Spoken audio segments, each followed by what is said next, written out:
Alô? Batman? Sinto muito. O Batman não pode ajudar. O quê? Problemas com alternador? Que fase. Vai que o herói que você liga tá ocupado combatendo crime. Melhor ter um Bradesco Seguro Alto com guincho 24 horas, chaveiro e muito mais. Precisou? É só ligar, né? Fale com o seu corretor. Bradesco Seguros. É melhor ter. Ele não para. Ele está em todos os lugares. Ele está em sua cidade. Ele está no Mais Cidade. Ronaldo Espedalete mostra o que a sua cidade tem de melhor. Todo sábado, às 14h, no Mais Cidade. Aqui na TV Esporte Mais. A piscina sempre fez parte das minhas conquistas. Mas o melhor da vida não está apenas na competição. Por isso, escolhi viver no Piscine Home Resort, o maior complexo aquático residencial da cidade. Além de 1.000 metros quadrados de piscinas, agora eu tenho o lazer e o estilo de vida de um verdadeiro resort. Visite o stand e escolha também viver sempre em férias. Piscine Home Resort, Avenida Franz Voigeli 924, piscinehomeresort.com.br.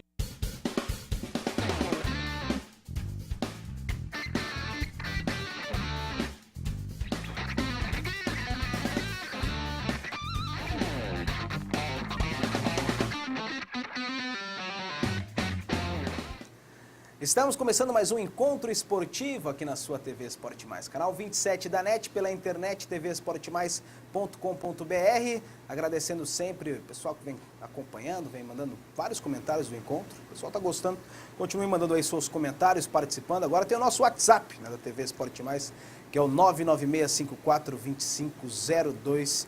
Você pode participar, mandar aqui o seu comentário, sempre participar conosco. E hoje um encontro mais do que especial, já foi nosso convidado aqui, está retornando a casa, aqui a nova TV Esporte Mais, com 6 meses no canal fechado da NET. Ele é treinador de futebol, tem uma história linda no futebol também, como jogador. Estou falando do Estevan Lemos Soares, que eu já posso chamar de meu amigo. Muito obrigado mais uma vez por participar da TV Esporte Mais e agora do meu programa Encontro Esportivo. Muito obrigado. Muito legal. Siga o Instagram da TV Esporte Mais. Acompanhado e realmente você frisou bem o sucesso que tem feito e a beleza desse programa, né? E é um prazer estar aqui. Eu, particularmente, também posso te chamar de amigo. E me sinto bem aqui na TV. É a terceira, quarta vez que venho aqui. Aqui nós somos da casa também, é um prazer. Muito obrigado. A gente sempre, quando faz o Mais Resenha, né? A gente vai depois conversar, bater papo. O senhor Mário Teixeira está presente aqui. E quando o Estevan está aqui, é quando a gente se estende, né? Porque realmente a gente se dá bem. O Estevan é um cara amigo nosso, um cara que também valoriza os times menores, conhece o trabalho de Osasco e tem cada vez mais se aproximado, né, Estevan, aqui dos times de Osasco. Então, quem sabe a gente não consegue ver um dia o Estevan Soares treinando algum time aqui de Osasco. Seria muita utopia para a gente de Osasco pensar assim, Estevan? Não, acho que nada é impossível, né? Eu, que tenho uma ligação muito grande com o Barueri, né? Dirigi por 4 vezes o Barueri, naquela grande campanha de 2009, onde o Barueri teve um destaque muito bem, foi vice-campeão do interior e acabou, em determinado momento da competição, se posicionando em 4º, 5º no campeonato da Série A. E após aquele campeonato, aconteceu uma coisa inédita com o Barueri, né? Não foram 11, sim, foram 13 jogadores que, ao final do Campeonato Brasileiro de 2009, foram para equipes grandes. Foram 2 reservas também na época, que eram o Val Baiano e o João Vitor, que foi para o Palmeiras. Então nós temos essa ligação, né? Osasco e Barueri mas um dia, quem sabe, né, a gente vem para cá, vem para dirigir, né, o Audax, e agora vamos torcer, né, para que faça um grande campeonato paulista, a despeito como já foi o ano passado. E o Audax tem se tornado, com essa maneira bonita de jogar, aliás, que é a escola, né? Já desde as categorias menores, de toque de bola, de passe, né? Uma coisa muito bonita. Com certeza. A gente já anunciou que ele esteve aqui presente no Mais Resenha, e no Mais Resenha nós temos um quadro Arquivo Mais, que é onde nós resumimos a carreira do nosso entrevistado, até como uma forma de homenagem. E aqui no Encontro Esportivo também tem Arquivo Mais, por que não? Vamos conhecer um pouquinho mais da história desse grande convidado de hoje do Encontro Esportivo, o Estevan Soares. Soares começou a sua carreira profissional como zagueiro do Guarani e integrou o elenco de alguns times, entre eles o do São Paulo Futebol Clube, onde foi campeão brasileiro de 77. O zagueiro também se destacou no Vitória e ficou conhecido como He-Man.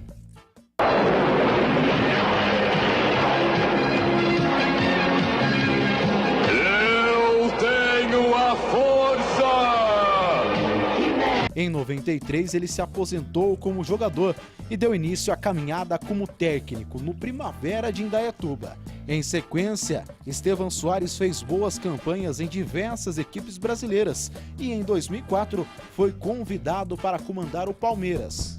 No Verdão, Estevan obteve grande êxito, chegando a liderar o Campeonato Brasileiro, terminando na 4ª colocação e com a classificação para a Taça Libertadores da América garantida. No ano seguinte, depois de deixar o Palmeiras, treinou times como São Caetano, Ponte Preta, Coritiba e América de Natal, até ser convidado para dirigir o Al Ittihad, na Arábia Saudita, e passar 8 meses de sucesso no clube. Ao retornar ao Brasil, comandou a Portuguesa e em 2009 foi para o Guaratinguetá. Pouco depois foi anunciado como treinador do Grêmio Barueri, onde conseguiu vitórias expressivas. Em 2009 e 2010, Estevan assumiu a equipe do Botafogo, substituindo Ney Franco. O último trabalho de Estevan Soares foi como treinador no CSA de Alagoas. Aí, portanto, o arquivo mais utilizado no Mais Resenha, que a gente reproduziu aqui do Estevan Soares. Bastante coisa, né? É uma carreira brilhante, né? Estevan, tá novo, 58 anos, né, Estevan? 58 anos. Tem muito que treinar. E de futebol, por incrível que pareça, 43 anos, né? Entre jogador, entre atleta e treinador. Comecei aos 15 anos, eu vim lá de Cafelândia, minha cidade natal, jogava na Cafelandense, no Amador, e vim para o Juvenil do Guarani. Não é tão longe da minha cidade, eu sou de Marília. Opa, né? somos vizinhos. E na época o Guarani e a Ponte Preta, né, lideravam, né, as categorias de base, eram os melhores clubes formadores. E ali foi o meu início. Ali foram 21 anos, uma carreira dentro do campo, e nos aposentamos, como frisou bem a matéria, em 93, assumi o Primavera, era jogador de Primavera em Indaiatuba, e lá comecei. E já se vão aí mais 22 anos fora das 4 linhas, né? Ou seja, perfazendo aí 43 anos de futebol. Não é brincadeira não, eu acho que o legado mais bacana, além daquele título brasileiro do São Paulo que falou, além do título brasileiro, e eu levantando o troféu ali no esporte, tive a felicidade de ser o primeiro capitão da taça, dessa famigerada taça das bolinhas aí, que é uma briga danada.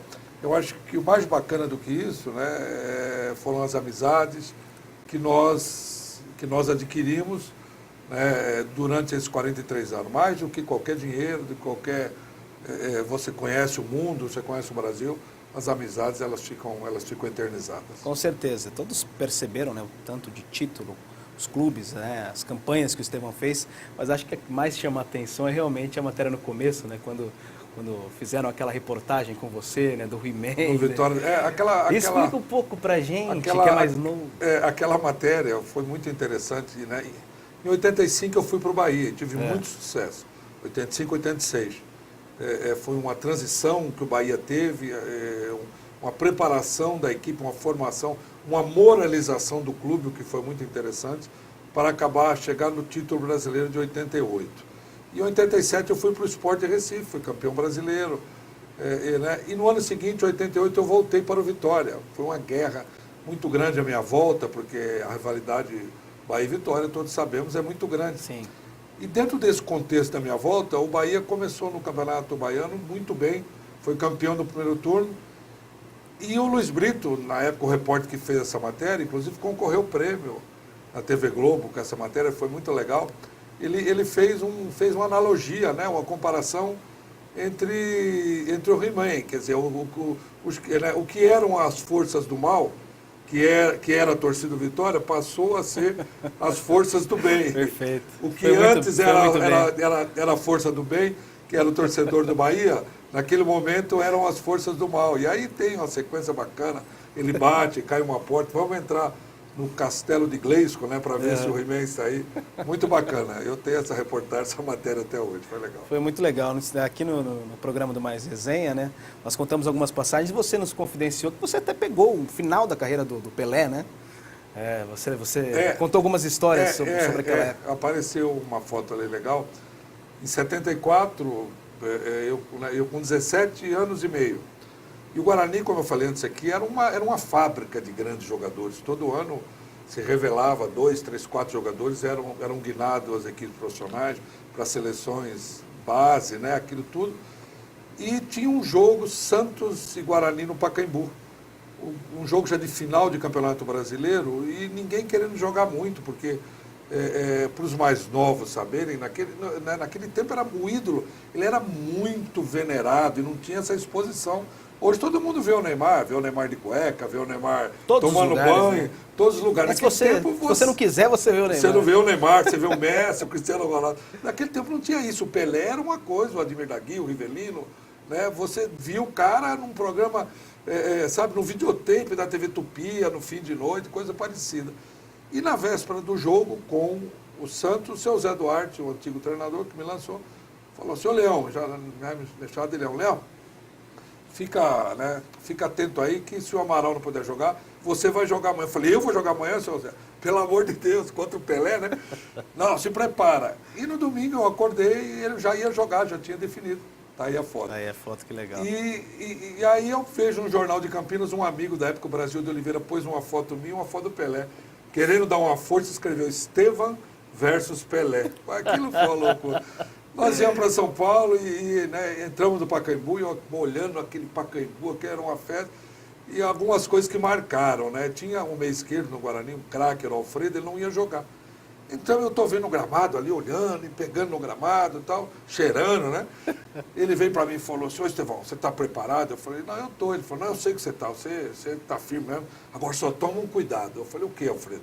Ele falou: você cuidado assim com o negão, porque ele vem com a bola e ele adianta a bola, faz que perde, quando o Beck vai, ele quebra a perna do Beck. Olha o conselho que o jogador experiente, como era o Alfredo, deu para um garoto. Para um menino. Para um menino. E aí eu já fiquei naquele... Começou o jogo, 10, 12, 15 minutos, uma bola no gol do fundo, o tobogã, meteram para ele, eu cheguei por trás, dei uma coisa nele, ele tocou a bola, virou e falou: garoto, cuidado, você não sabe bater, devagar, hein? E eu falei: não, sim senhor, o senhor está certo. O bacana falou: sim senhor, o senhor está certo. E outro lance legal, mais dois lances legais assim, que eu achei, foi no final do jogo, o Santos ganhando 2-0, o time deles era muito forte, né? Era o Serras, era o Carlos Alberto Torres, que era o capitão do Tri, quem mais? O Edu, ponta esquerda, tinha o Ramos Delgado, o Pelé, o Clodoaldo, um time imbatível. O Carlos Alberto foi no fundo, no segundo tempo, e nós já morto, time de molecada, não tinha reação, né? O Carlos Alberto fez o cruzamento na área, e o moleque subir, e o Pelé atrás, uma cabeçada, o goleiro na época, acho que era o João Marcos, ou o Tubi, espalmou para escanteio, e caiu no chão, e eu virei assim, né? Fiquei meio chateado, porque perdi. Ele virou, me abraçou e falou: garoto, quando a bola vier do fundo, não fica olhando só a bola, olha o atacante na área. Eu falei: sim senhor, sim senhor. Que é isso? Sim senhor, caí me dando conselho. E hora que eu lembro também, quando o juiz apitou o fim do jogo, eu abracei. Falei: me dá a camisa. Ele: pois não, tal. Que eu tenho essa relíquia até hoje guardada, né? Caramba! Histórias bacanas, né? Além da camisa, essas histórias, né? Com o rei do futebol. Rei do futebol, bacana. E ele ensinando o adversário, né? Acho que ele viu que o garoto estava tão nervoso, né? Mas, de um modo geral, eu acho que eu me saí legal, porque aquele jogo foi um jogo importante, onde eu decolei a minha carreira. Com certeza. E como jogador, Estevam, você destaca um momento mais importante, um momento áureo assim, da sua carreira? Eu tive um momento muito ruim, né? Logo após esse jogo, uns 8 meses depois, eu convocado para a seleção brasileira, seleção de novos, que iria para os Jogos Olímpicos de Montreal, em 76, eu jogando uma pelada no sul de Minas, eu quebrei a tíbia, parti a perna, tive que fazer cirurgia, fiquei 1 ano parado. Quer dizer, aquilo foi um entrave muito grande da minha carreira, e eu com muita luta consegui voltar, retomar, e tive alguns momentos muito bons, né?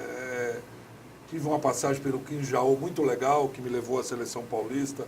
Fomos para a Coreia, excursionamos pelo mundo, e até aí o São Paulo me contratou. Tive um momento ímpar no São Paulo, que chegamos ao título inédito, né, em 77, essa foto aí. Esse foi o jogo das quartas de final contra o Grêmio. Nós fomos campeões brasileiros contra o Atlético no Mineirão, né? E o Atlético, por uma curiosidade, né, e até uma coisa muito interessante, foi vice-campeão invicto, porque empatou na decisão, empatou na prorrogação. Não perdeu nenhum jogo. Perdeu nos pênaltis. Eu poderia falar o nome e sobrenome desse time aí? Começando da esquerda para a direita, o lateral esquerdo, Antenor Machado Filho, Valdir Pérez Arruda, Getúlio Costa de Oliveira, aquele que está na bolinha lá sou eu, Estevão Eduardo Lemos Soares, o capitão do time, Francisco Jesuíno Avanzi, Chicão, e Juvenal de Souza, que era o quarto zagueiro, que era o Bezerra. Embaixo, Sebastião Miranda, que era o Mirandinha, Antônio Rodrigues Filho, o Neca, Sérgio Bernardino, Serginho, Chulapa, ali o Teodoro Mato Santana, o Teodoro que nos deixou ano passado, faleceu, e José Sérgio Prestes, ponta esquerda. A memória tá boa ou não? Tá excelente, né? Tá excelente. O Careca veio o quê? 2 anos depois? Mais Careca? ou menos, né? Não, bem depois. Bem depois? Nós estamos falando aí de 78. Mas ele veio para substituir o Serginho, né? Mas o Careca veio bem depois. O Careca veio na década de 80, 84, 85, por aí. Alguns anos após. Realmente. E também era um gênio, né? Não, demais. Veio aqui, foi... Antônio Rodrigues. Nos contou que foi para substituir o Serginho Chulapa, um timaço do São Paulo, do Estevão Soares. E como treinador, depois de uma carreira, né, que a gente já conhece mais, aí para a maioria, quem está assistindo já conhece mais da carreira do Estevão, você foi mais realizado, né, como jogador ou hoje como treinador, Estevão? Eu acho que existe um equilíbrio, né? Como treinador, eu não tenha conquistado ainda um grande título de expressão. Tive vários títulos, mas títulos menores, regionais e algumas coisas parecidas assim. Apesar de ter feito grandes trabalhos, revelados grandes jogadores, grande trabalho no Guarani. Para você ter uma ideia, no Guarani, no ano de 98 para 99, eu lancei numa época, só numa, como se diz lá no interior, numa baciada. Uma baciada. Eu lancei o Ricardo Berna, goleiro, lancei o Rafael, lateral direito, o Edu Dracena, o Alexandre, volante, que foi campeão no Santos, o Luiz Fernando Martinez, o Elano, ou seja, uma grande, né? Fiz grandes trabalhos também na Ponte Preta, em 2000 fui campeão do interior, em 2004 eu liderei o Campeonato Brasileiro com a Ponte Preta, no São Caetano, na própria Portuguesa, né? No Palmeiras, uma campanha excepcional, colocamos o Palmeiras na Libertadores, no Barueri, já falei aí, né? No próprio Botafogo, ou seja, mas eu acho que como atleta eu consegui realmente, foram 2 títulos brasileiros, o do São Paulo de 77 e o de 87, e isso marca muito, né? Título você ganha títulos nacionais, mas a nível de trabalho, como treinador, eu sou um cara satisfeito por ter passado por lugares importantes, por clubes importantes, e ter feito bons trabalhos, o que é legal. Você me disse de realizado. E agora o que te dá mais prazer? Você gostava mais de jogar ou gosta mais de treinar? Hoje, eu gosto mais de treinar, porque você não precisa correr, né? Esses dias, engraçado, eu estava na minha casa esse final de semana, e estavam meus filhos e tal, e a gente brincando, conversando com os amigos, eu vendo um jogo, eu falei, puta, será que eu aguento? Será que hoje eu aguento? Falei para minha mulher, será que eu aguentava correr hoje? Não dá mais. Mas... E aguentava, na sua opinião? Uma discussão que muita gente fala, né? Que hoje é muito mais corrido, né? Não, claro, isso aí, mas estou falando porque... Era mais lento mesmo, realmente? Era proporcional à época. Entendi. Eu não sou saudosista, eu acho que antes nós tínhamos grandes jogadores, hoje nós temos grandes jogadores, hoje tem maus jogadores, antigamente também tinha jogadores caneludos, não é essa história que antigamente só tinha craque, é mentira, antigamente também tinha jogador ruim. Hoje tem grandes jogadores, só que tudo mudou, certo? O campo ficou o mesmo tamanho, aliás, agora com esse padrão FIFA ele diminuiu, só que o futebol, a velocidade aumentou muito, certo? A força, a explosão do atleta aumentou muito. Então hoje o futebol é muito diferente de 20, 30 anos atrás, ou seja, antigamente era um futebol técnico, futebol onde prevalecia a parte técnica. A maioria dos clubes treinavam um período, certo? Hoje não, hoje a parte física é excepcional.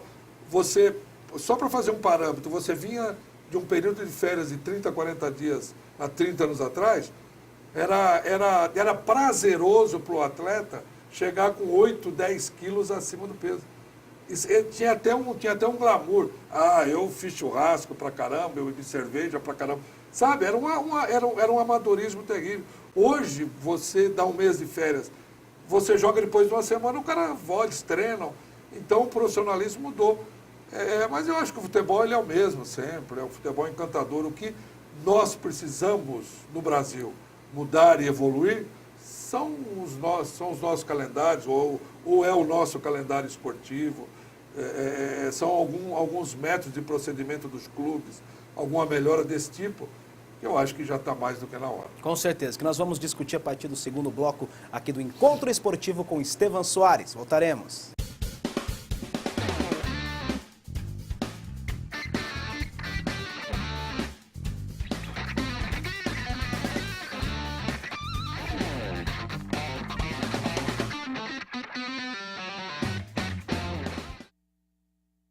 Siga o Instagram da TV Esporte Mais. É muito fácil. @TV Esporte Mais. Com fotos exclusivas, bastidores e muito mais. É a TV Esporte Mais no seu Instagram. O pequeno Lucas tinha um sonho: ser médico. Mas sem ajuda, esse sonho estava longe de ser realizado. Até que um dia, uma empresa doou parte do seu imposto de renda para o Funcad de Osasco. E Lucas se tornou um médico que ajudou muita gente. Faça parte da história de uma criança. Destine parte do seu imposto de renda a pagar para os projetos do Funcad de Osasco. É simples e não custa nada. Unip é excelência. A Universidade Paulista Unip alcançou no Brasil o maior número de notas máximas dos cursos de bacharelado no ENADMEC 2012, conforme publicado na imprensa. Nas 10 primeiras notas de cada um dos 10 cursos, a Unip obteve notas máximas em 8 deles, 100% a mais do que as segundas colocadas. No total, a Unip tem 200 cursos no grupo de excelência. E mais uma vez, segundo o ranking universitário, a Unip é top no mercado de trabalho.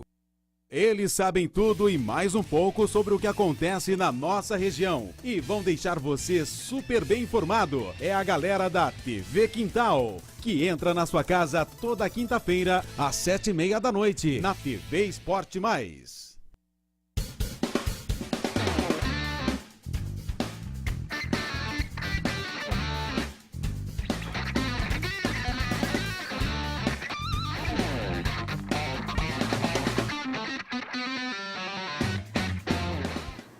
É o Encontro Esportivo aqui na sua TV Esporte Mais, canal 27 da NET, pela internet tvesportemais.com.br, recebendo hoje o Estevan Soares. Eu queria entrar no assunto com você do Grêmio Barueri, né? Que é o time nosso vizinho aqui, o time que inclusive nós já acompanhamos na Série C do Campeonato Brasileiro de 2014, né?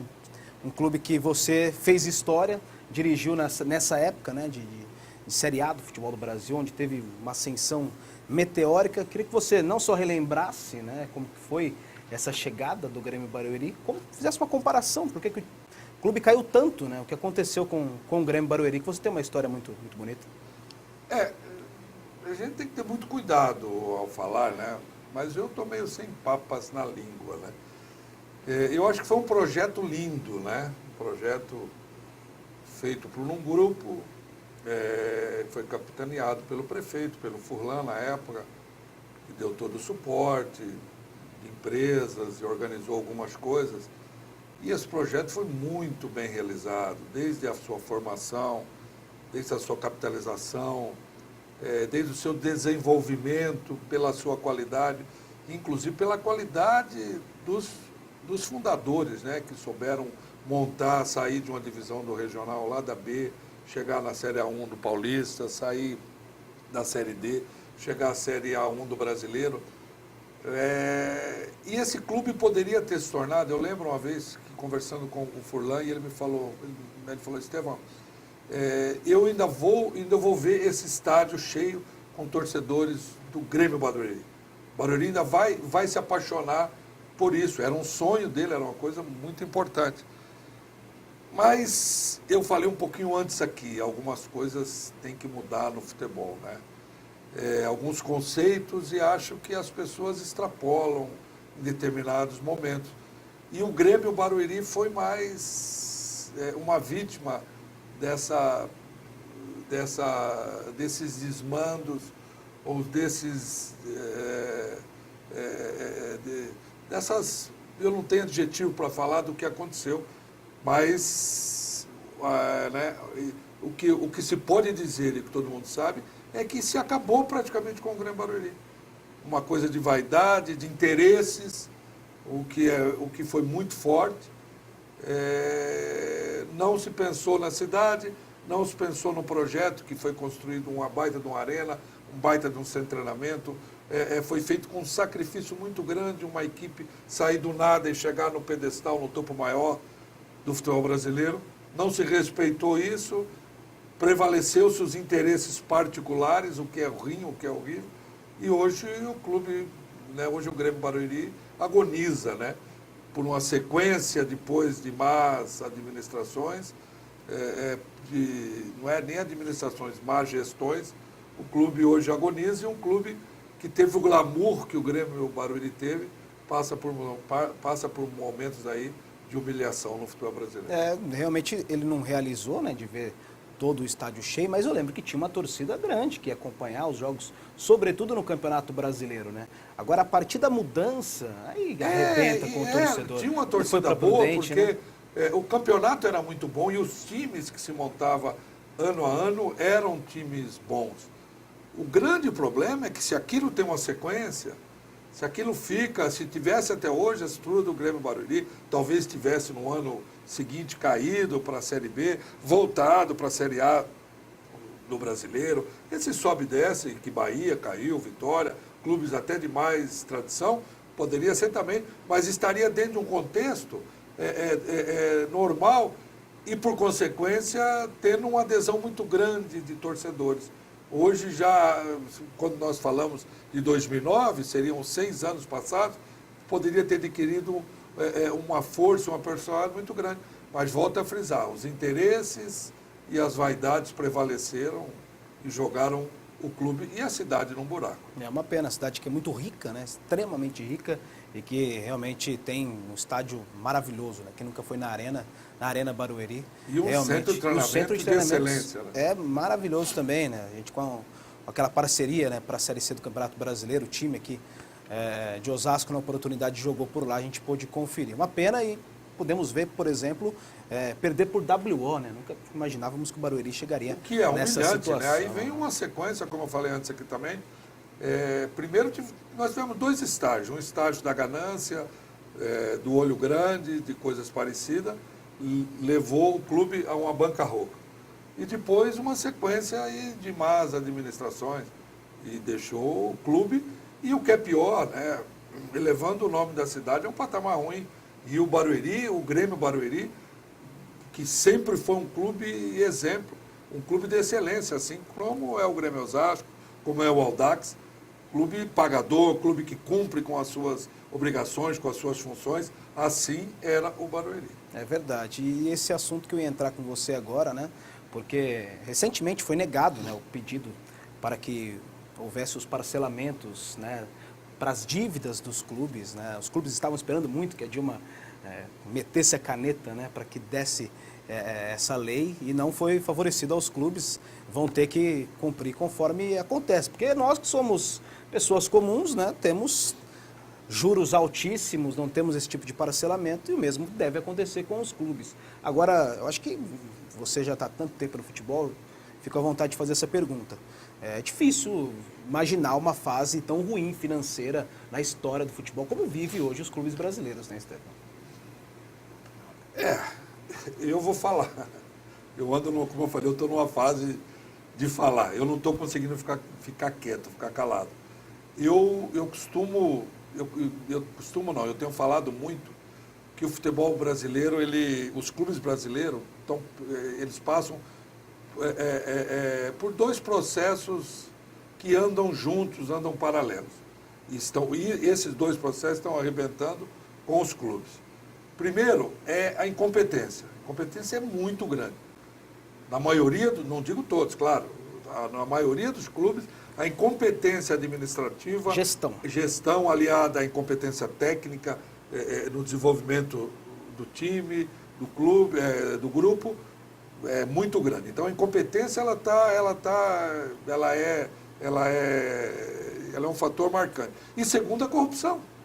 É inadmissível clubes que têm um poder tão grande de barganha como clubes têm e estão com dívida de 100, 200, 300 milhões. Eu costumo falar outra coisa. A única empresa que começa o ano no verde é o futebol. O futebol, os clubes no dia 2, vocês aqui, certo? A televisão, ela abre as portas dia 2 de janeiro. Abriu a porta, acendeu a luz, já está no prejuízo. Com certeza. Já está gastando. O funcionário entrou, já está gastando. Isso é para quem tem um bar, para quem tem uma padaria, para quem tem um açougue. Se ele não trabalhar, se ele não vender, se vocês não venderem comercial, se vocês não correrem atrás, fica no prejuízo. O futebol não, a maioria dos clubes. O menor, não estou falando só dos maiores, o menor. Abril, dia 2 de janeiro, ele já sabe. Vamos falar no maior. O Corinthians tem 200, 250 milhões de televisão.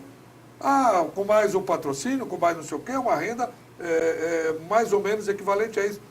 Se você tem isso, ou se você tem um gestor de excelência, você não pode gastar um centavo a mais do que isso. Então, aí vem a má gestão, certo? E aquilo que eu falei, a corrupção, que nós estamos cansados de ver isso aí. É todo mundo ganhando dinheiro, todo mundo levando dinheiro em algumas negociações que não precisava de tanto assim. Com certeza, né? E jogadores ganhando de uma forma, né? Não, mas até aí a questão salarial, isso é uma... Eu não critico o jogador, treinador, ou até o próprio hoje dirigente esportivo remunerado, não. Cada um tem o seu valor, o clube é que tem que saber o que tem que pagar. Se ele paga, por exemplo, 700 mil para um treinador e ele não vai estourar o orçamento dele no balanço no final do ano, ele paga 1 milhão para o jogador, paga 2 para um. O problema dele, o que ele não pode, o que o dirigente, ou, né, no caso aí, certo gestor, fazer essa bobagem e deixando dívida para trás. E achei legal também essa questão aí da Dilma de não... fazia tempo que eu não concordava com alguma coisa que ela fala, mas hoje concordei. Que é um absurdo, né? Pra gente, a gente não tem esse tipo de regalia, né? Ninguém tem. Por que os clubes vão ter? Por mais que eu, e principalmente você que vive o futebol, queremos o futebol brasileiro forte, os clubes fortalecidos, não pode se aceitar. Mas nós queremos, acima de tudo, seriedade. Nós queremos que todo mundo ganhe, que todo mundo que se destaque, claro, aquele que se destacou ganhe mais, o que se destacou menos ganhe menos, mas que a coisa seja transparente, o que é muito importante. Dentro desse assunto, você tem uma opinião, algum tipo de informação até? O que aconteceu com o Santos Futebol Clube? Né? O clube que mais revelou nos últimos anos, né? E hoje endividado de uma forma... A maioria dos jogadores saindo, uma debandada, colocando com ações trabalhistas. Mas isso não é um privilégio do Santos. O Palmeiras renegociou uma dívida dele agora de 150 milhões, 120, 130 milhões. Certo? O Botafogo acabou o ano sem condições de comprar um copo de água. Certo? E assim por diante. O Corinthians está numa dívida terrível. Tem um estádio, né? Mas também... É dívida, né? É dívida, não, mas o estádio do ainda clube, vai, né? fez do clube, mas tem uma dívida fora disso também, dívidas trabalhistas. Ou seja, só pode ser isso que eu falei, duas coisas. É difícil você falar. Eu estou no futebol há 43 anos. Eu ouço, mas eu não posso vir aqui e falar, aconteceu isso no Santos, aconteceu isso no Botafogo, aconteceu isso no Palmeiras, que eu estaria sendo leviano, até porque eu não tenho prova e eu não sou louco de falar isso. Mas que se ouve, que se vê, que eu já vi coisas, mas seria difícil falar. O importante, quando você administra, certo. Por que o Grêmio Osasco, por que o Audax fecha o ano no verde, fecha o ano pelo menos empatado, porque tem uma administração correta, certo? Na conta daqui, 2 mais 2 vai ser 4 sempre. 2 mais 2 não vai ser 5 ou não vai ser 3. Quando se trabalha assim, você não consegue ter um organizacional em lugar nenhum. Com certeza. E até pensando nisso, né? Grêmio Esportivo Osasco com o time agora formado para a Série A3 e o Osasco Audax na Série A1. E até porque, pelo que você conhece aqui do projeto, ô Estevam, você imagina também com esse clube já da forma que está, né, um estilo de futebol diferente, trazido pelo Fernando Diniz, como um dos clubes que pode ser, tirando ali o quarteto maior, como uma referência aqui no estado de São Paulo também? Como eu falei antes aqui também, o ano passado, certo, o Audax já fez um Campeonato Paulista brilhante, com jogos interessantes, e o Fernando trouxe essa maneira de jogar, que é desenvolvida dentro do clube já há algum tempo. Esse é um pensamento do seu Mário, eu sei. Nós sempre, quando estamos juntos, conversamos, e é uma filosofia do clube já que vem há tempo, e o Fernando desenvolveu com muita sabedoria. Jogar contra esse time, o Campeonato Paulista ano passado, foi um sufoco, né? Os grandes clubes não sabiam como marcar, não sabiam como fazer, e alguns deles foram surpreendidos. Agora, acho que esse ano vamos aguardar, né? Está todo mundo nessa expectativa para ver qual foi o coelho que o Fernando tirou da cartola esse ano aí. É verdade. Até como inovação, né? Para fazer alguma coisa diferente. A gente está vendo algumas imagens da campanha, né? Foi exatamente quando houve a junção do Grêmio Osasco, né? Com o Osasco Audax. O senhor Mário Teixeira adquirindo também o Osasco Audax. E o time que já jogava assim, o Estevam, tenho certeza que já conhecia o estilo de jogo, mas quando foi para o Paulistão, aí revelou-se, né? Todo mundo conheceu que time é esse, né? O Barcelona de Osasco, enfim, o Carrossel Vermelho, foram vários adjetivos. Esse jogo, por exemplo, não sei se você se recorda, mas o que o Santos sofreu com o Audax, né? Conseguiu um gol no final ainda e levar o empate, mas enfim, foram jogos realmente memoráveis. E aí sim, no Paulistão, aí todo mundo começou a conhecer, né? Passou-se a conhecer esse estilo do Osasco Audax, que chegou na última rodada com condições de classificação, né? E o Corinthians já não estava nessa situação. Então foi uma campanha por um caçula, né, Estevam? A campanha é muito positiva. boa, como eu falei, a campanha maravilhosa, e até um determinado ponto da competição, e eu estava parado sem trabalhar, e eu assistindo muito, e tinha minhas ideias, se eu jogar contra esse time, mais ou menos eu sei o que penso, né, o que fazer para neutralizar, e posso garantir para todo mundo que foi um sofrimento. O que nós conversamos com os treinadores, com as pessoas, porque foi um time frio, um time que tinha posse de bola, o goleiro jogando sempre, foi meu goleiro, excelente goleiro no Atlético de Sorocaba, tem uma saída de bola maravilhosa, e essa equipe não perdia a noção do jogo. Os 90 minutos, certo? O Grêmio Osasco sempre com essa filosofia, sempre com esse jogo. Esperamos que esse ano também essa equipe repita, né? E sendo um pouco mais ousada, até brigando aí para chegar aí de repente até uma semifinal, ou uma final de campeonato, como fez o Ituano no ano Quem passado. sabe, né? O Ituano provou que não é impossível isso, né? Não, futebol não tem, futebol tem trabalho. Apesar, futebol, né, Estevam, que é o único grupo que tem dois clubes da Série A do futebol do Brasil, Corinthians e Ponte Preta. É um grupo dificílimo. É difícil, não é fácil não, mas é o tal negócio. O futebol, eu falo isso sempre, você tem que se preparar. Quando você se prepara e quando você tem uma estrutura como tem aqui, certo? Onde não falta nada para os atletas, para a comissão técnica, a questão financeira ela não aflige nunca, porque é sempre cumprido, é sempre o que se é combinado é tratado, e um excelente treinador, né? Então, né, nós esperamos que venha alguma coisa nova esse ano. É verdade. E foi até o Fernando Diniz que chegou após a sua saída do Atlético Sorocaba, né? Não, eu fui o substituí. Foi o substituto do Fernando Diniz. É. Até a gente foi no Morumbi, volta aqui pra gente, Samu, e a gente foi no Morumbi e o Muricy Ramalho foi cumprimentar o Fernando Diniz, achei até muito legal, após a entrevista coletiva, e o Muricy Ramalho deu a seguinte opinião dele, falou: o que você faz é perfeito, só que do meio para frente. Né? Aí a gente discutiu muito essa declaração, a declaração do Muricy causa impacto, né? E aí eu vou te fazer essa pergunta.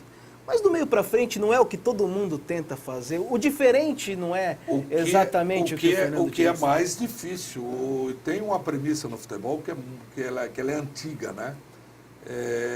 O mais fácil é acertar a defesa. Aliás, O que se começa sempre no acerto de um time é com a defesa, denominado, os antigos falavam, a cozinha. Porque é o mais fácil de você arrumar. O mais difícil você deixa para o final. Você vai arrumar uma casa, você vai primeiro limpa aquelas coisas, depois você vai pegar as coisas ruins lá. É muito mais fácil você desarmar, você montar um esquema para desarmar, para neutralizar o adversário, do que para você rodar essa bola como essa equipe fez esse ano. Toca, toca, toca. E esse jogo de São Paulo que você citou, parece que o São Paulo ganhou de 3 ou 4. Foi o único jogo fora da curva, foi 4-0 para o São Paulo. Mas fora da curva por quê? Porque já vinham estudando essa equipe e só tinha uma alternativa jogando contra o Grêmio Audax, né? Era você sair para a pressão com eles e se arriscar. Quando você sai na pressão, marca em cima, marca a saída do goleiro, dos zagueiros, você vai estar exposto. Tá? E o São Paulo fez isso muito bem e obrigou o erro no campo deles. E aproveitou, fez 4 gols. Exatamente. E só para defender também, né? Teve um fator determinante para esse resultado, que ainda no primeiro tempo, né, um recuo errado do Felipe Alves, uma fatalidade, chegou atrasado o André Castro e foi expulso, né? Então, nesse esquema de jogo, realmente prejudica muito você ter um homem a menos. E além do homem a menos, cai naquilo que eu falei para você, que a gente vendo, estudando, porque você, já que essa equipe, que o forte dessa equipe é jogar ali, ela joga muito bem no setor defensivo com a bola, você tem que marcar lá. Marcar para obrigar o erro ali. Obrigar o erro. Foi isso que talvez o Muricy tenha percebido, tenha imposto para a sua equipe, por isso, além da expulsão, teve sucesso naquela goleada. Apesar que muitas vezes que eu entrevistei o Fernando Diniz, eu falei, o que você prefere? Que o time marque normal, coloca ali um atacante para fazer uma pressão uma hora ou outra, mas marque mais no seu campo de defesa, ou o time que realmente marca essa sob pressão, né, marca realmente no seu campo já de defesa? E ele, por diversas vezes, disse que prefere, o time é treinado, né, para realmente sair jogando sob pressão, para ter esse espaço no campo de ataque. Eu entendi talvez o que o Muricy tenha dito para o Fernando, ou quis dizer, uma coisa interessante, né, a gente viu também essa equipe do Denis jogando muito, e ela jogou muito no seu campo de defesa. Talvez ele, para esse ano, tenha feito uma transição, um treinamento, alguma coisa, por isso que eu falei até a inovação, que dessa transição, defesa, meio campo e ataque, um pouco mais rápido. Porque nós falamos, você falou aqui no começo, talvez o Barcelona brasileiro, a grande diferença é que o Barcelona conseguia entrar no campo adversário. Barcelona que eu digo de 2 anos atrás, sim, aquele Barcelona do Guardiola. Ele conseguia entrar no campo de ataque mais rápido e lá sim ele conseguia tocar a bola no campo de ataque. Diferentemente do Audax, que a maior parte do tempo tocava no seu campo defensivo. Por isso até eu falei que se houver uma pressão, você pode induzir ao erro, foi o que o São Paulo fez. Com certeza. Tomara que tenha cada vez mais material humano para o Fernando Diniz também trabalhar dessa forma. Foi só o segundo bloco aqui, um bate-papo com o Estevan Soares. No terceiro bloco vamos falar mais com Estevan Lemos Soares, nosso convidado, nosso encontro esportivo de hoje.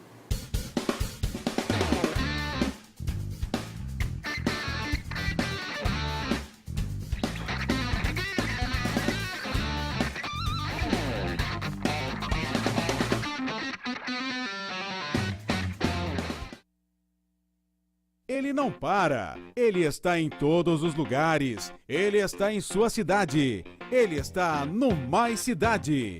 Ronaldo Espedalete mostra o que a sua cidade tem de melhor, todo sábado, às 2 da tarde, no Mais Cidade, aqui na TV Esporte Mais.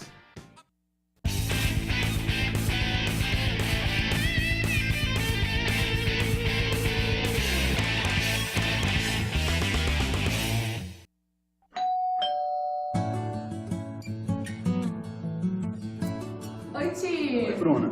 tudo bem? Tudo bem. Nossa, quantas malas! Acabei de comprar para as minhas viagens. São lindas, mas essa é demais. Você sabe, né? Vida de ator não é fácil. Entre viagens e gravações, a mala tem que ter qualidade. Da marca eu não abro mão. Tem que ser Santino. Eu também adoro Santino. Olha essa bolsa, não é maravilhosa? Sinal que a gente tem bom gosto.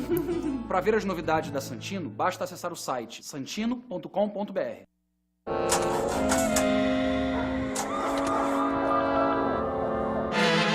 Alô? Batman? Sinto muito. O Batman não pode ajudar! O quê? Problemas com o alternador? Que fase? Vai que o herói que você liga tá ocupado combatendo crime. Melhor ter um Bradesco Seguro Alto com guincho 24 horas, chaveiro e muito mais. Precisou? É só ligar, né? Fale com o seu corretor. Bradesco Seguros. É melhor ter. Siga o Instagram da TV Esporte Mais. É muito fácil. @TV Esporte Mais. Com fotos exclusivas, bastidores e muito mais. É a TV Esporte Mais no seu Instagram. Toda quarta-feira é dia de futebol amador na tela da TV Esporte Mais. Luiz Carlos Júnior traz gols, convidados e informações sobre tudo o que rola no futebol amador de Osasco e região.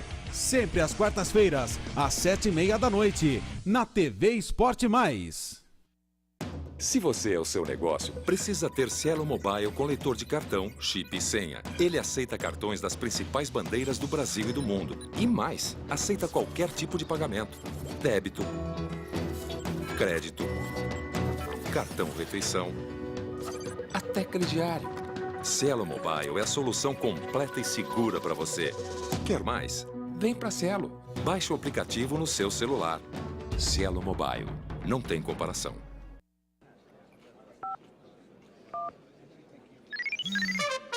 Acaba de abrir um Bradesco aqui no cinema. Silêncio! Já fiz a transferência? Então agora desliga o celular que o filme vai começar. Bradesco Celular. Seu banco sempre à mão. Toda semana, Vivi Salvetti tem um encontro marcado com você.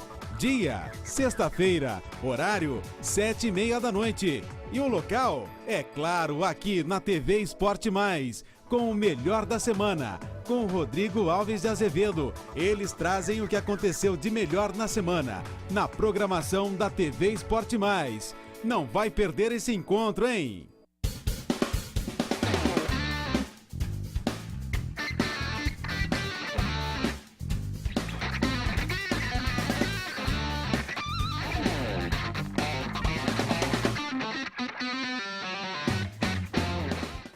É o Encontro Esportivo que está de volta no seu terceiro, último bloco, com o Estevan Soares aqui ao meu lado. Uma honra receber o Estevan. Estevan, como é que tá os planos? Queremos vê-lo voltar a treinar. Não, o Tite ficou tanto tempo parado e falou, ó, o Tite voltou melhor. Falou que ficou estudando, né? Imagino também que você tem essa vontade. Quando que nós vamos vê-lo voltar a treinar o time? Eu espero que logo, né? Eu estou algum tempo parado, já tem mais de um ano aí. E... no começo, até por opção mesmo, eu vinha numa sequência de anos de trabalho. Eu lembro que você me disse que eu queria dar uma... E tenho acompanhado muito o futebol, cada vez a gente inteira essa própria Copa São Paulo, vendo jogos, acompanhando, não descuido em momento algum e estou em conversação. Tive algumas propostas aí esse final de ano, mas coisas que para mim talvez não interessaram. E quem sabe aí nesse mês de janeiro, ou iniciando esse campeonato, alguma troca que possa ser viável. Mas eu estou com... o mais importante é que estou com disposição. Que bom, né? Com força para voltar. Que antes você nos confidenciou que não estava muito com desejo de voltar naquele momento. Em breve vamos ver o Estevan Soares. Eu estive em Marília, na minha cidade, no mês de dezembro. Aliás, eu vi nessa semana ali umas notícias do Marília aí muito ruins, né? Ruins, porque também é aquela coisa, né? Muito complicado. Quem está bem... recebeu já, né, a cota da Federação Paulista. Agora, quem tem atrasos, só vai receber na meados de fevereiro. Só que o time está treinando desde novembro, né? E aí tem que arrumar recursos para pagar o elenco. Não montou um elenco ruim. Tem um treinador bom, que é o Luiz dos Reis, que era do Palmeiras B. Inclusive, meu amigo. Era essa história que eu ia contar. O Michele Marvulo, que é assessor de imprensa, ele que me lançou lá em rádio, na Rádio Irceu de Marília, que também revelou Osmar Santos. E ele contou pra gente, falou, contei, né? Falou, Estevan vai no programa, tal, essa semana, tal. Ele falou, saiu aqui que se o Reis não renovasse, iam atrás do Estevan. Eu falei, seria muito legal, porque a gente fez amizade, né? Treinar o Marília, né? Que é um time que a gente hora nós vamos pra lá também, é perto da nossa Cafelândia, eu tenho familiares. Vai sempre a Cafelândia ainda? Vou sempre ver o seu Alberto, meu pai, lá está com 95 anos, está firme. Olha só. Dirige o golzinho dele. Dirige ainda. Tem que dirigir para ele de vez em quando, vai lá. Cafelândia é uma cidade bem pequena, mas bem muito pequenininha, aconchegante. Do lado de Lins, Cafelândia tem 16 mil habitantes. E é uma coisa interessante, né, que quando eu ando em Cafelândia, ela é inteirinha asfaltadinha, mansões, casas bonitas pra caramba, umas ruas largas, não tem um semáforo na cidade. Então você anda a cidade toda, se você não tem muito trânsito, parece que você está naquelas pistas, sabe, de Autorama, que você passeia. Uma cidade legal. Se fosse mais perto de São Paulo, daria até para morar, né? Com certeza, com certeza. Agora, Estevão, a gente ainda nesse campo de falar, muita gente está assistindo o futebol, né? Até se adaptando, mudando alguns conceitos. Você, quando retornar a um clube de futebol, não digo nem que seja por um fracasso de um jogo que nós tivemos da seleção brasileira, mas por essa situação, né, que nós todos estamos comentando, o futebol brasileiro precisa se modernizar. Esse tempo que você ficou afastado, vai também mudar um pouco do seu estilo de treinar os seus times? Não, eu acho que não. É claro que alguns conceitos, quando você fica algum tempo afastado, tá muito bom para mim, sabe? Porque algumas coisas você analisa, você vê jogo pelo campo, pela televisão, você quando está muito dentro de uma situação, né, você passa despercebido em algumas coisas que você poderia ter feito assim, feito de outra maneira. É claro, sempre, né, e a própria vida é assim, não só o futebol. Você tem que se reciclar, tem que melhorar. Agora, eu volto a insistir, e o exemplo maior aí foi a seleção brasileira nossa agora. Nós estamos fazendo amistosos, estamos fazendo os amistosos. Mas a seleção brasileira hoje tem outro perfil, tem outra cara. E não venham querer me falar de Copa do Mundo, que nós... Não, eu acho que o nosso futebol, o maior problema dele é fora do campo.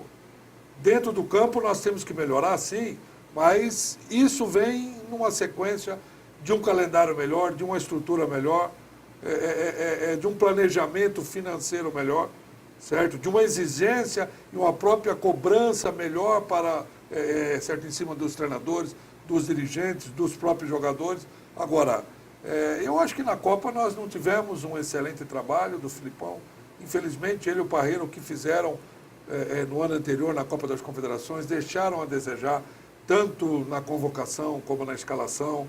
E é meu amigo, o Filipão, meu pseudo-amigo, mas é meu colega, admiro, tenho um relacionamento bom com ele.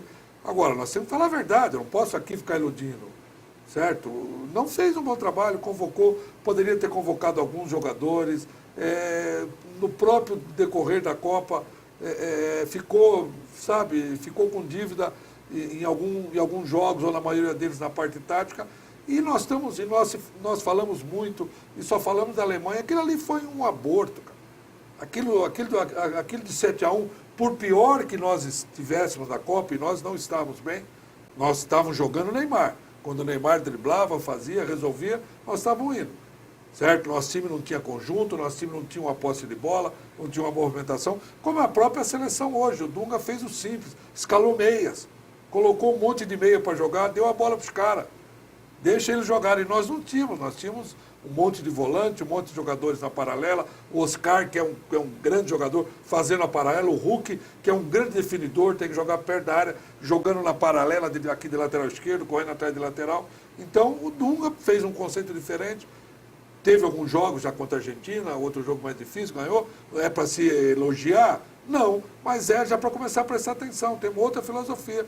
E aquele 7-1, que lá acontece a cada 50 anos, não podemos jogar toda uma história em cima de um resultado de uma partida. E a Copa das Confederações se enganou muito? Acho que enganou. E, teoricamente, o que nós temos visto é todo mundo que ganha a Copa das Confederações é aquele que se prepara um pouco mais, certo? As equipes vieram aqui à Espanha, os caras vieram com família, com mulher, outros vieram em festas, seleções... E querendo ou não, depois a Espanha também mostrou, só não passou da primeira fase. Se preparou também. Outras seleções vieram, era só festas em cabarés, com mulherada, em hotéis. Isso não sou eu que estou falando, todo mundo viu.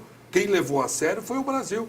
Só que depois nós não conseguimos, nós tivemos ao ponto de ter 5 volantes, pô. Nós não tivemos um meia a mais, nós tivemos fora Kaká, Robinho, Ronaldinho, jogadores que poderiam ter ido, pelo menos um deles ou dois, para auxiliar, para dar uma experiência.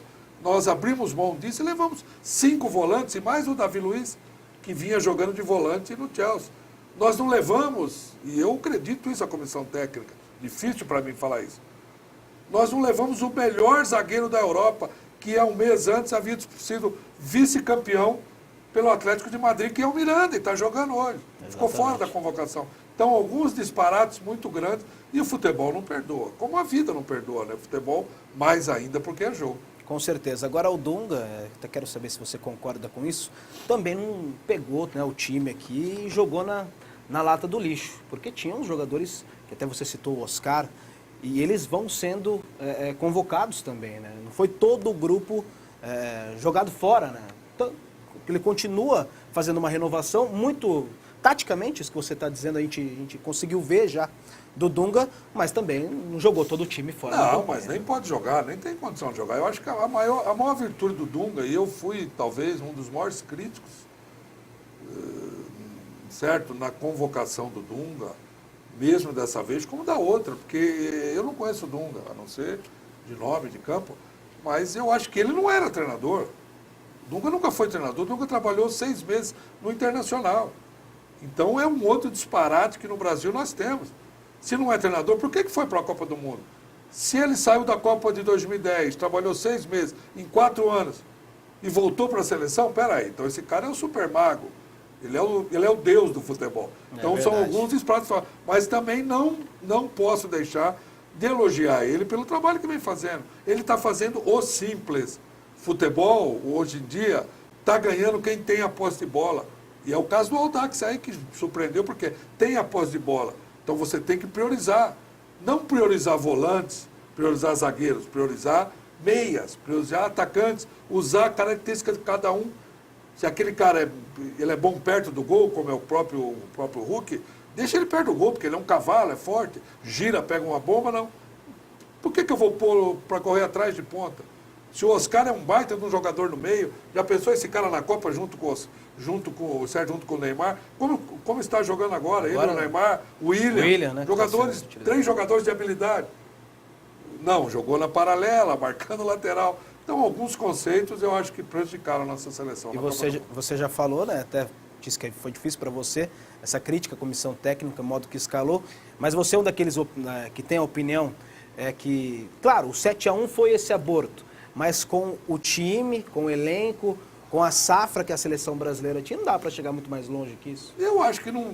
Acho que nós chegamos longe demais. Se nós analisarmos a performance nossa no primeiro jogo, nós suamos para ganhar, saímos atrás. Nas oitavas de final, foi contra o Chile ou nas quartas? Contra o jogo do Chile, nós tomamos uma bola no travessão aos 14 minutos, aos 28 minutos da prorrogação.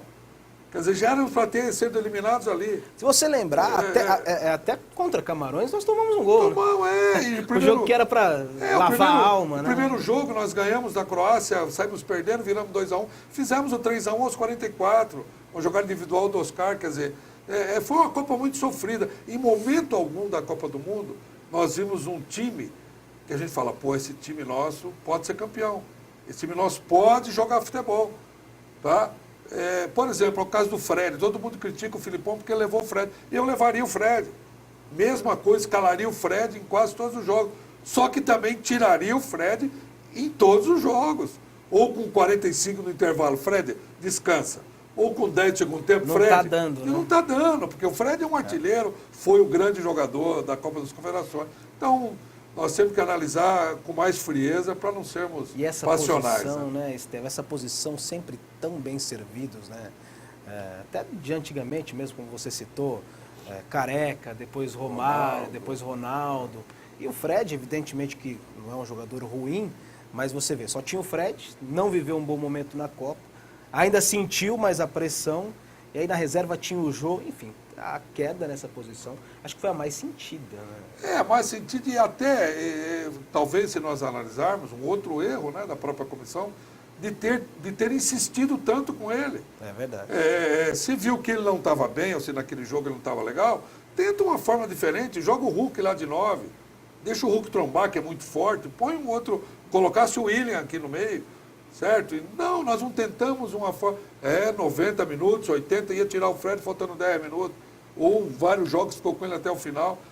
Então, alguns erros, eu acho que nós pontuamos basicamente, e por isso não fomos merecedores de nada mais. É verdade, jogamos realmente muito mal. Você vê ainda que a gente está anestesiado, você que já viveu tanta coisa no futebol, né? Ainda a gente vai sentir mais esse 7-1, vai ser comentado quando passar ainda, a gente está anestesiado ainda. Ah, vai, isso aí são... Parece ainda que é mentira às vezes, né? Mas o futebol ele tem essa, não só o futebol como a vida, né? A história fica. As grandes marcas do mundo em todos os sentidos, quer sejam em conquistas, quer sejam em decisões históricas dos governantes, quer sejam nas guerras mundiais, onde mais? Na bomba de Hiroshima, na bomba de Nagasaki, são coisas que ficam para a história. E no futebol vai ficar o carrossel holandês, fica o Pelé com 17 anos em 58, fazendo tudo o que fez, certo? Fica na Copa de 70, aquele esquadrão nosso, na Copa de 82, aquele time que o Brasil montou, maravilhoso, mas marcou para a história o Paulo Rossi, fazendo 3 gols no Brasil, certo? Ficou a Copa de 50, o Barbosa, que no fim de vida falou: um criminoso mata, cumpre 30 anos, pagou a pena dele, eu estou a 50 e não paguei a minha ainda. Quer dizer, eterniza, né? E não vai ser diferente com esse 7-1. Nós podemos, daqui a 30, 40 anos, vai se lembrar no 7-1 da Alemanha aqui no Brasil, no Mineirão. Com certeza. Nosso convidado Estevan Soares aqui. Estevan, para encerrar com você, vou pedir também para você contar de tantas histórias que você tem no futebol, uma que tem te marcado em especial, né? A gente já discutiu aqui, foi realmente uma campanha maravilhosa que você teve com o Grêmio Barueri, no momento que o time cresceu. Aquele time de 2004, temos até algumas fotos, né, Samuel Souza, do time do Palmeiras, que o Estevan Soares levou até a Copa Libertadores, né? Queria que você destacasse um momento importante, uma história que marca a sua vida, para a gente encerrar esse programa aqui. Uma história, já que você está falando do Palmeiras. O Palmeiras, nós chegamos, se eu não me engano, na 11ª rodada, ou 12ª, e o Palmeiras estava, acho que em 12º, 13º lugar, um momento difícil no campeonato, e tivemos uma ascensão muito grande. E nós tivemos na reta final da competição 6 vitórias consecutivas. E dentro dessas 6, nós tivemos um jogo que me marcou muito, foi em Caxias do Sul, contra o Juventude. Um jogo difícil, que nós ganhamos aos 44 minutos, gol do Thiago Gentil, uma coisa assim, pá. E foi uma festa no vestiário muito grande, né?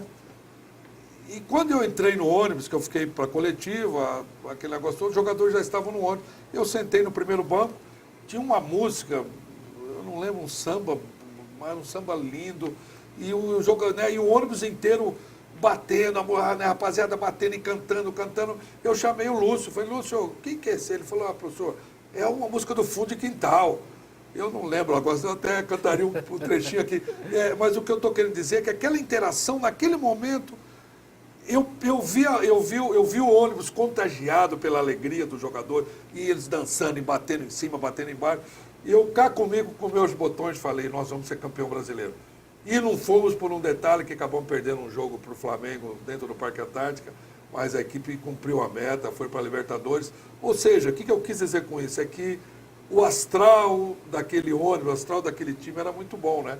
Isso a gente tem de pressentimento, a gente tem de sensibilidade, e eu tive naquele momento. Com certeza, eu era bem novo também, mas eu me lembro já desse time, e lembro que o time do Palmeiras, comandado por você naquela época, ganhava muitos clássicos, né? Perdeu pouquíssimos clássicos. Né? E porque era um time guerreiro, era um time muito simples. Que é o que faz muita diferença também, né? Era um time muito simples, né? Mas era um time guerreiro, foi um time que nós fizemos a nossa cara, ou seja, de guerrear, de brigar, e a gente conseguiu o objetivo, foi muito legal. E a vitória que mais te marcou, um jogo específico, seja ele como jogador, como treinador, que a gente acompanha mais próximo? Eu acho que além desse jogo de estreia aí meu, né, foi o jogo contra o Pelé, que foi uma coisa marcante, e eu tenho na minha memória, tudo isso que eu falei aqui no começo desse programa, ela não foi da boca para fora, está marcado. Quando eu falo, o Pelé falando, ô garoto, você não sabe bater. E eu parece que estou ouvindo. Ele fala, eu não estou louco, não. Eu penso que eu estou louco. Mas são coisas que gravaram. Eu imagino que depois você já deve ter falado disso com ele. E um jovem de 17 anos e meio gravou. Mas eu acho que de tudo isso aí foi uma coisa... Tive vitórias legais, né, como treinador, mesmo na Arábia Saudita, no Líbano, como eu trabalhei fora. Tive no Botafogo, o último jogo nosso, em 2009... Botafogo para cair, eu peguei no segundo turno, fizemos uma campanha maravilhosa e salvamos no último jogo contra o Palmeiras, ganhamos de 2-1 lá no Engenhão, quer dizer, foi um jogo que me marcou, porque era um momento de idolatria, de paixão daquela torcida do Botafogo, apaixonada, e nós conseguimos manter o Botafogo na primeira divisão. Mas, como atleta, assim, talvez um jogo muito importante, apareceu a foto também ali, eu levantando a Taça das Bolinhas, foi a final do Campeonato Brasileiro, né, que não teve o cruzamento com o Inter e Flamengo, se recusaram a cruzar com o módulo amarelo, e Guarani e o Sport fizeram uma decisão em 2 jogos. Nós empatamos em Campinas e ganhamos do Guarani na Ilha do Retiro em 88, título de 87, com 45 mil pessoas na ilha lotada, uma loucura, ganhamos de 1-0, um gol de cabeça do Marco Antônio, e eu tive a felicidade de ser o primeiro capitão, né, dessa famigerada Taça das Bolinhas. Isso marcou muito. Com certeza. Estevão, muito obrigado. Foi um prazer recebê-lo aqui no Encontro Esportivo. Seja sempre bem-vindo e parabéns pelo seu trabalho. E que bom que em breve eu vou estar te vendo aí treinando. Logo estão aí. Tô como diz no futebol, com a faca nos dentes. E foi bacana vir aqui. Aqui sempre eu me sinto bem aqui. Por favor, sinta-se em casa, porque é assim que a gente quer que você se sinta. Gostamos de te receber. Esse foi o Encontro Esportivo com Estevão Soares. Fiquei muito contente de receber esse grande treinador, essa grande figura do futebol e amigo da gente também. Sábado que vem tem mais, 1h, sempre aqui com a produção hoje, hein, do Isildo Ramalho e na direção do Samuel Souza. Muito obrigado, grande abraço e até lá. Estevão.